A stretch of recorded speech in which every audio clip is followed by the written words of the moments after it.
topic today, technology, data and fragmenting audiences are changing traditional processes, partnerships and revenue streams in our agencies beyond recognition.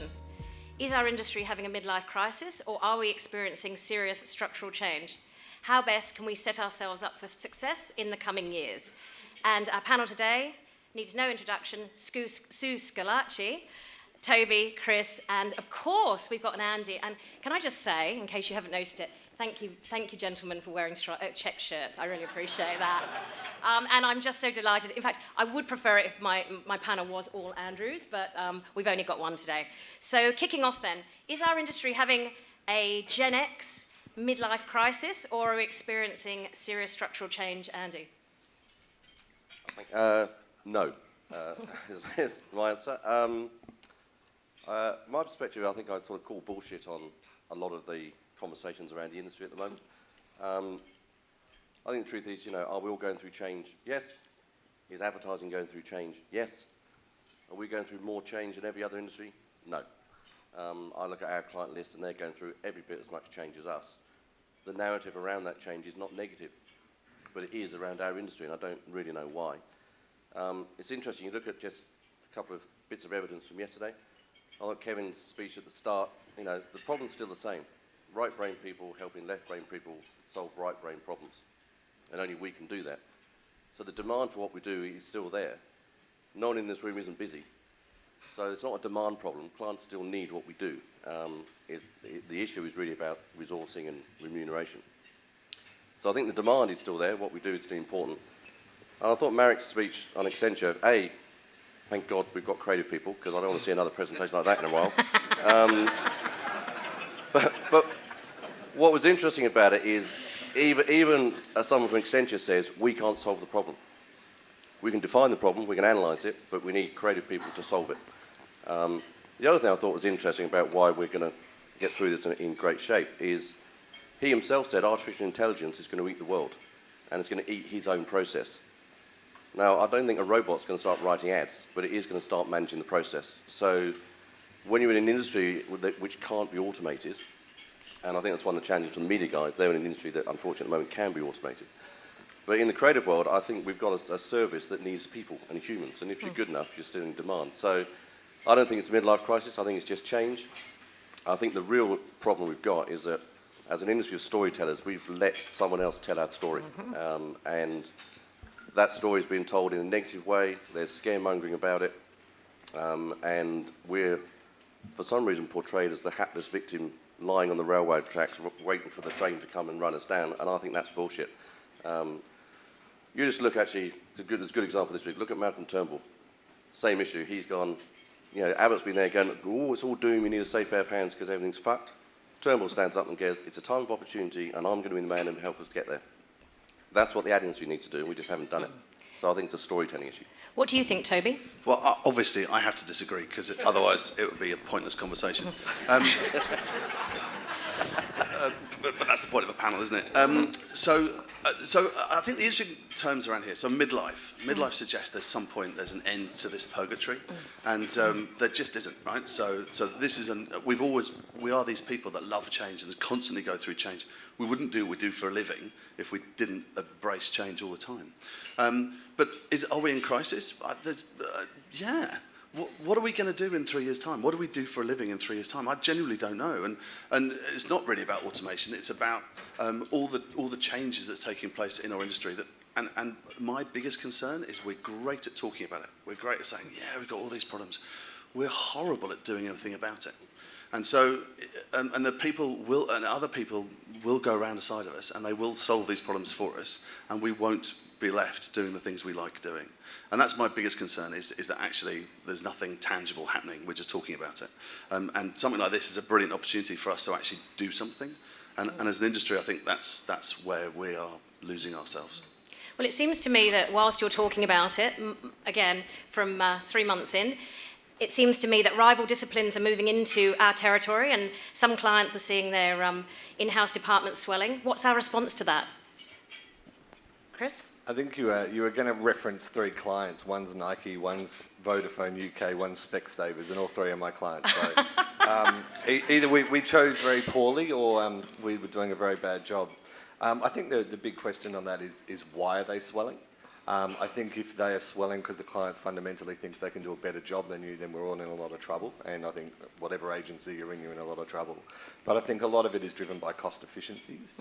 Going through them individually, Specsavers is on an island in the UK. I think it's in the British Channel. They drive cost efficiencies. They do thousands and thousands of photos of glasses that they need to be retouched, and that's an efficient service they could do in-house that often a lot of agencies don't add value to. But I think it's also cyclical. So Vodafone in this market, and we started an office in January this year working with them, they had an internal agency function which actually they disbanded at the time, and I think that's the cycle of they attempt to do something, and if it doesn't work, they look at other alternatives. But I think the one thing is the challenge for all of us is to be indispensable to our clients. So, just on that, I totally agree, because we have a bunch of clients that are insourcing stuff, but it's not because they can do it better, it's just that they can do it cheaper. And I think that's where you get back to the automation, or I think anything that can be commoditised, we're probably going to lose as part of the industry service. But that's not the stuff where we add value anyway. So yes, the days of us charging $150 an hour for a Mac artist, probably gone. But that's just a change. It doesn't mean that it's a death of advertising. It just means it's a death of that element of production. And I think it's been turned into the death of advertising, but I don't see it that way. Did you think? Sorry, just to add to that, from a media point of view, I think the issue thing for us is that a lot of the highest yielding areas are the areas where there's the most competition. So it's social or it's content creation or programmatic. Those are new and developing areas for us. And yeah, you're fucked. I didn't say so the opposite is true, right? Is that actually it is about doing it better. So it should be whoever's doing the best job should succeed. And again, that's where we need to go to, right? Is we need to be a better professional services industry. But I'll just say, with the creative part though, there are companies that are popping up that you can, like Relevant 24, where you can have creative in 24 hours at a reduced, cheaper rate. So I would say that structural change in your business would be important as well, not just in media. Yeah, but I think, again, absolutely. But I think that's going to be the commoditised end of the creative spectrum. And I think ad agencies will go back to doing the premium work. And we've probably all corrupted our own offering by saying we're retail agencies and we can do resizing and stuff. Yes, we can, but so can someone at half the price. So, Chris? I think the big thing is in relation to what we believe value we can convey. And I know there'll be discussions about how we get paid for ideas and our work and our thinking. But, I think that we should be able to sit in front of a client and actually tell them that they should pay us 3 times what we get paid. And that seems completely illogical and counterintuitive. But the client should be ecstatic they're paying us 3 times, because the value we are giving them is exponentially kind of better. So that's our challenge, to prove that much value for them and create that much return, and they should be happy. But I think there's a real challenge on the procurement side of it, that as all this media is shifting from sort of bought to owned, when you're playing in that space, that becomes agency fees. And clients freak out when they see your agency fees going up. And I think that that's a real issue that just is a bridge that we have to get across with them. So do you think there's actually a problem with the value proposition then? So what are we, both types of agency, what are we bringing to the relationship between a buyer and seller that they can't work out themselves? Sue, do you want to pick that one up? I think they need us more than ever, actually, clients. I think it's as complicated for them as it is for us in terms of navigating through, I suppose, new technologies, different skills in our people. So I think our value proposition is our people. And we need to actually invest better in talent, as media agencies anyway, and have more senior people leading these clients and embedded in their business. So what did you think about the feedback yesterday around the millennials? I think there's not many millennials in this room or on leadership teams in our businesses. Yeah, that's fair enough to say. Toby? Yeah, no, I totally agree. It's about people. So there's clearly, and I only speak about media agencies, an oversupply of media agencies. We all do the same things, and there isn't enough great talent coming through. And again, I'm specifically agitating for some change here. We don't do enough about that as an industry, and we're not attracting the right people. Even in this conversation, conversation. We had a conversation about diversity, which is really important, but we didn't have a conversation about how we get more talent into our industry in the first place. And we're not solving that problem, and we're not attractive to people the way we used to be, the way we were to us. And so all these issues are compounded by, of course, payment models, but actually by the talent we bring through the door in the first place. And so I come back to the point of that absolutely means that we are in crisis and we have to do something, and if we don't, then we are in trouble. So Sue touched on something just a moment ago around creative, and faster, cheaper, better, or as yesterday I think the words were speed, change and perfection, seem to be the mantra from clients, as I said in my short time on this side of the fence. And I read a quote from the former Havas chief, David Jones, saying he'd rather have an efficient machine than a slow, grumpy, creative person with a massive ego. How widespread do you think is that view? Andy? What? Well, nobody wants a grumpy CD with a big ego who's an idiot, right? So I think that's you talk about people who are behind the times. That's a 1980s view, right? Yeah. But it's allowed to continue. You know, we were talking about this last night, so I'm going to steal Chris's line. But nobody wants that person in the room. But if you get a bright, brilliant, energetic, future-facing creative director in that room, they are incredibly valued by the client. So that's just about talent. You know, that's about having the wrong people in your agency. And you know, I don't know about everyone else, but you know, agency churn at the moment is pretty high. Is that a bad thing? Yes. Is it inevitable? Yes, because we need different people. So the idea that churn is another sign of an industry in crisis, churn is probably the industry reacting to change. And I think that's what's got to do. You've got to regenerate, and often regeneration means different people, because that's the only asset we've got. So should we worry about churn? Yes, culturally. But it's an inevitable thing. You've got to do it to change your capabilities in your offering. So follow-up question on that. So has cheap media production and talent and sort of, you know, automation led to a deflation of ambition, do you think? I mean, are we now all about small scale social media companies or campaigns, likes, competitions, hashtags used for a few days? Is that becoming the norm? And, you know, are we becoming proficient at cost-effective outputs that really are entirely pointless? I don't know how many of us walk into a client and go, I've got this fantastic, really small social media campaign that will deliver low impact for you when you get hired. But they're getting made. What's that? Someone's making them. Yeah, absolutely. I mean, I think there's more of that, but you know, there's always fundamentals in industries, and you know, if you look at clients' objectives, and chances are most of their objectives are large, and you do projections of return, and most of the projections have to marry up to the objectives, otherwise you're not doing it, then I think that the clients really want great kind of creativity and big thinking, and I think they always will. I do think there is that bottom layer that will become automated or insourced or brought inside. But the thing in all of this is I think we're kind of kidding ourselves that it's a midlife crisis, which is sort of goes back to the first question. But you know, the first digital agency of the year was called an interactive agency of the year. It's 17 years ago. This is like the biggest midlife crisis ever. And if you predict your life and you get that long to drive around in kind of Ferraris or Lamborghinis that are convertibles, then great. But it's been coming a long, long time, and it will continue to evolve. And you know, we just need to be change agents ourselves. So just to come back to the big idea, right? So big ideas should win always, right? But we sort of haven't really talked about collaboration around that process of working.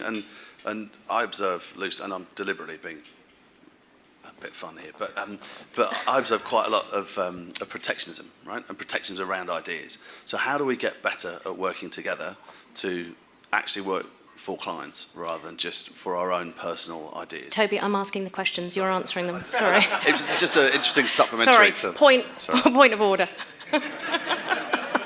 Well, I guess for a start, media agencies could stop trying to do creative work. Oh.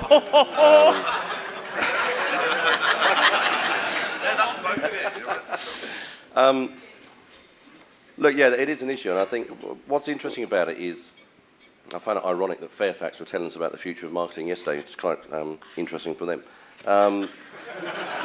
But, you know, the demand for content is greater than ever. So the demand for people making stuff is brilliant.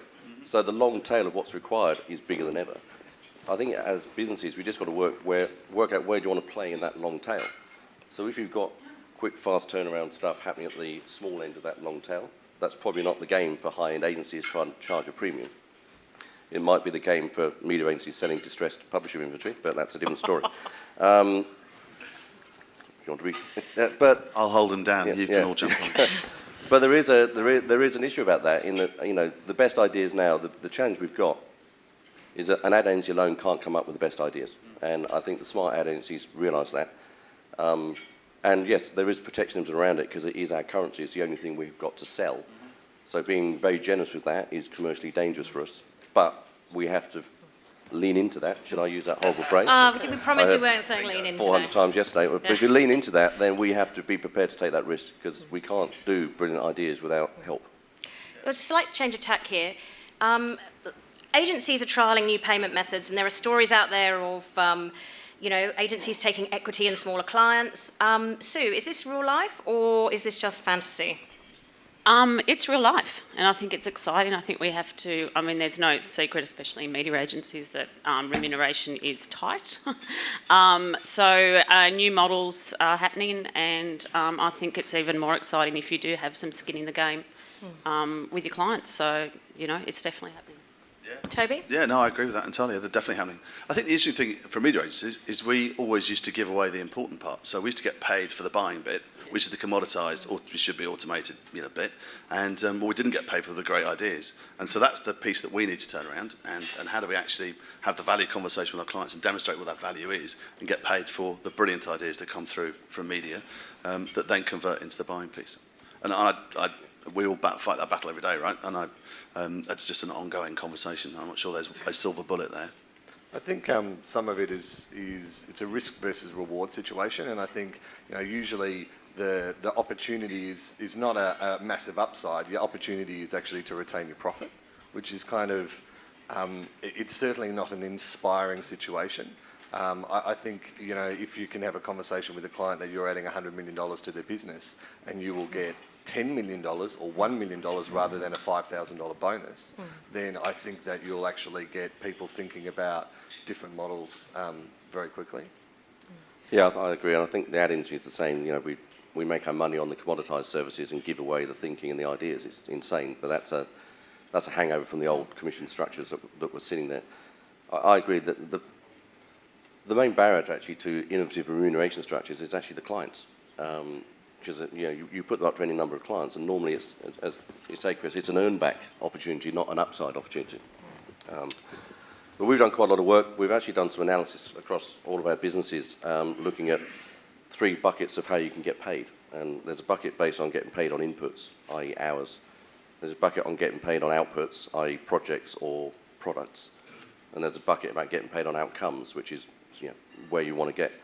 I think certainly in our business, we look at that. We're 90% in the first bucket and about 5% in the other 2. We've got our goals to actually start tracking that year on year and shifting our split of revenue across those 3 buckets so that we do have some upside in the business. And that's a real problem. That's why everyone's under so much pressure, is that you've got there's no windfall revenue left in advertising. So, the old go used to be great. You made an ad once, client put it on air, you made good money in the first year. If they ran it again, it was all profit. Now they run it again, you make nothing.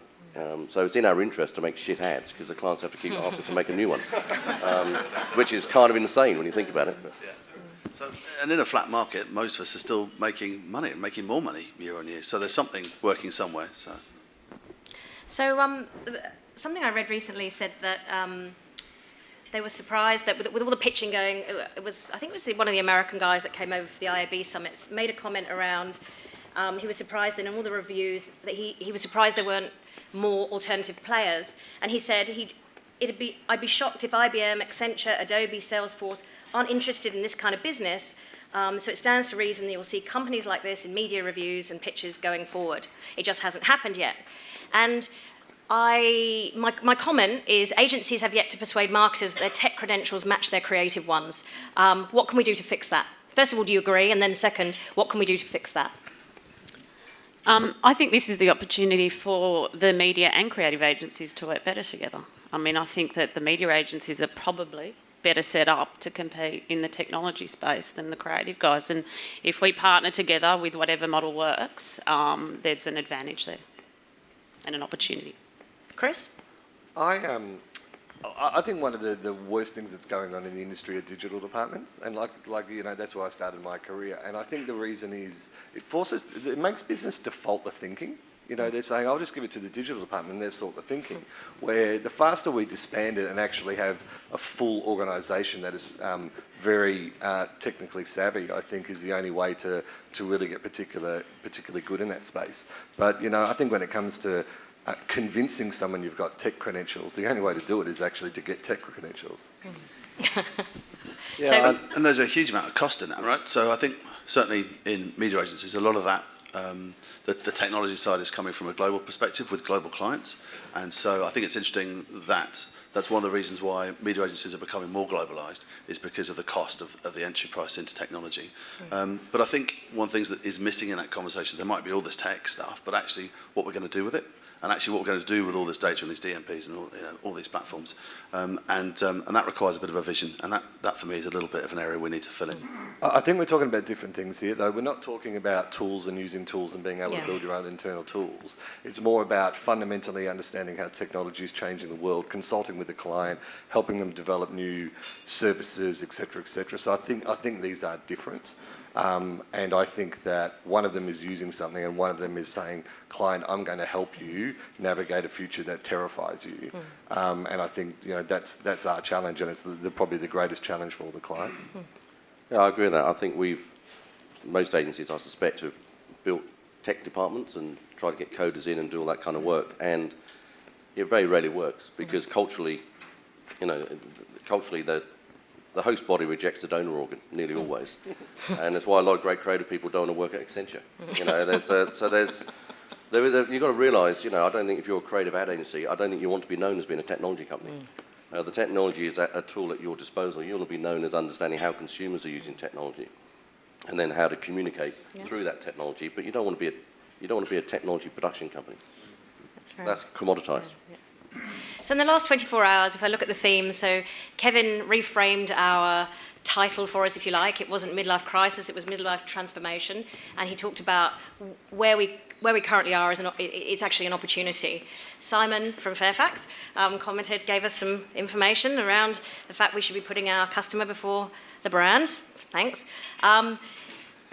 We learned about, Marek talked about speed, not the good kind, but the fact that we all need to keep up. Sorry, media owner joke.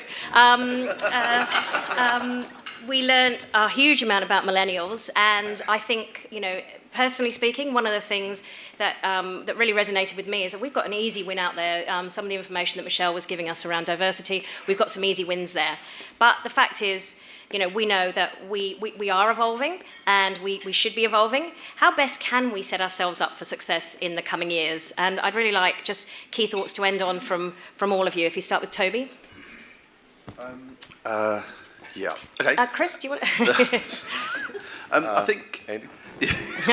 So I think the big opportunity for us, I'm thinking very specifically about PhD here, is actually how we're very good at the business of media. I think we could be even better at the business of business. So I think our clients increasingly need from us to understand many more parts of their chain. So understanding about pricing and distribution, and around not just what their competitors are doing from a communication space, but actually for what's going on, whether it's in technology or the space. So I think we need to be better advisors at business, and then talk about how that translates back into communication. So that's from a PhD point of view. I think, and I may have articulated this a couple of times, I think we need to do something. So I think we as an industry need to do something, and I think there are a couple of places we can do that, but we need to stop talking and get off our arse and choose where we're going to go to and get on with it. This game needs changing, and we're the only people that are going to change this game. Sue?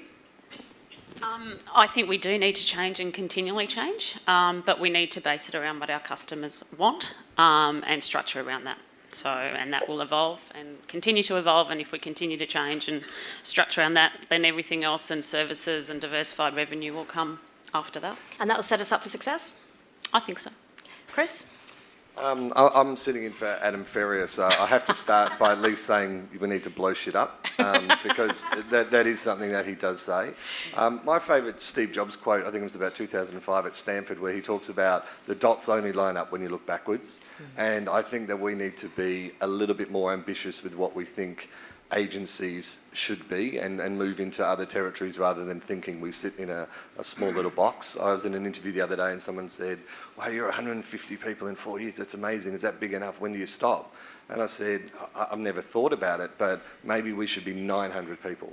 Now, as an agency in this market without like a group, 900 people doesn't exist. And I think that's the problem, because we're not thinking that at 900 people, we own 4 TV shows, we own 12 YouTube channels, returning $1 million of advertising revenue a week, and we own 6 software patents, and we roll out 7 apps a week for ourselves, where we have 100% skin in the game. They're the sorts of models that I think you need to, have a great ambition, and then, take some steps forward in those directions. Andy? Yeah, I think agencies are changing. I think, again, it's part of the narrative around it. The agency I work in today is dramatically different than when I started in the industry 25 years ago. So we kind of let ourselves be in this thing that, it's like we're all standing still.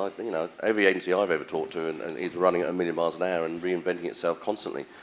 Absolutely, that has to continue, and that's fine. I think the way we look at it is, I wouldn't be surprised actually if creative agencies get smaller in terms of headcount, as some of that long tail of commoditised production disappears. But we might get much more profitable because we go upstream and have more value-add people that are getting properly remunerated and properly paid for. So, again, we have this kind of strange metric that kind of success means how many people have you got. I don't give a shit how many people I've got. If I'm charging 3 times more for half as many people, I'm in clover. So I think the industry itself is judging itself on the wrong criteria. And the other thing I would say is we've got to get back to doing big stuff. I think the industry has lost its fucking mind at the moment in its obsession with small peripheral activity, not big populist work which changes the dial in a significant way. And if I see another shit social media campaign winning at Cannes that no one has ever seen, I think we've lost our mind. So great advertising agencies and great media agencies do big things. You don't do small little things, and we've lost track on that. Well, thank you. I really appreciate that. Can I have a round of applause?